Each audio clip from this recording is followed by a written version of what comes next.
सरकटे का आतंक।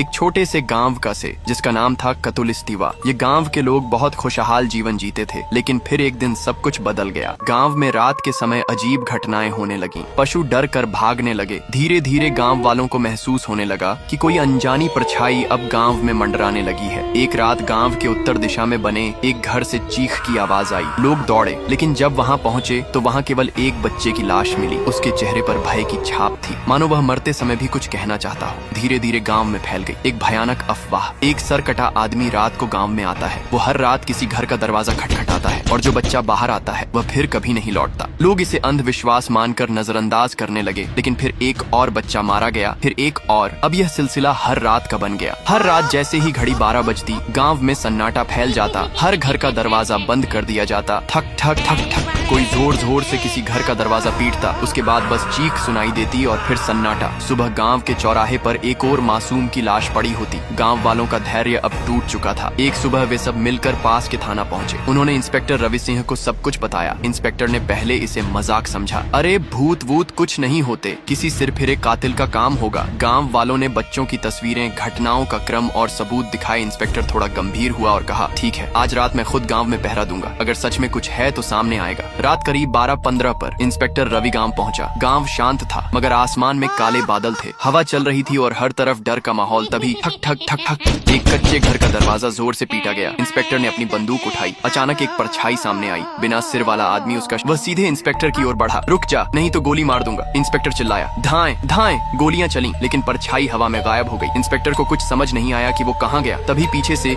एक झटका और इंस्पेक्टर की लाश जमीन पर गिर गई। सुबह इंस्पेक्टर की लाशें गांव के बीचों बीच रखी थी। अगली रात फिर वही दस्तक। इस बार शिकार बना आरव, 10 साल का एक मासूम बच्चा। वो जब किसी ने दरवाजा खटखटाया, शायद बाबा होंगे सोचकर उसने दरवाजा खोला और फिर वही अंधेरा, वही कुल्हाड़ी, वही साया। सुबह आरव की लाश गांव के बीचों बीच रखी थी। आरव का एक बड़ा भाई था, नारुतो। वो शहर में पढ़ता था, लेकिन जब उसे भाई की मौत की खबर मिली तो वह रोते हुए गांव पहुंचा। भाई की हालत देखकर उसका दिल कांप गया। वो फूट फूट कर रोया, लेकिन फिर उसकी आंखों में आंसू नहीं, आग थी। वो आरव की कब्र पर गया, हाथ जोड़कर कहा, भाई मैं तुझे बचा नहीं पाया, पर अब मैं तुझे न्याय दिलाऊंगा। मैं उस सरकटे साए से बदला लेकर रहूंगा, चाहे मेरी जान ही क्यों न चली जाए। किया नारुतो सरकटे को मर पाएगा। उस देखने के लिए फॉलो कर कमेंट करो पार्ट 2।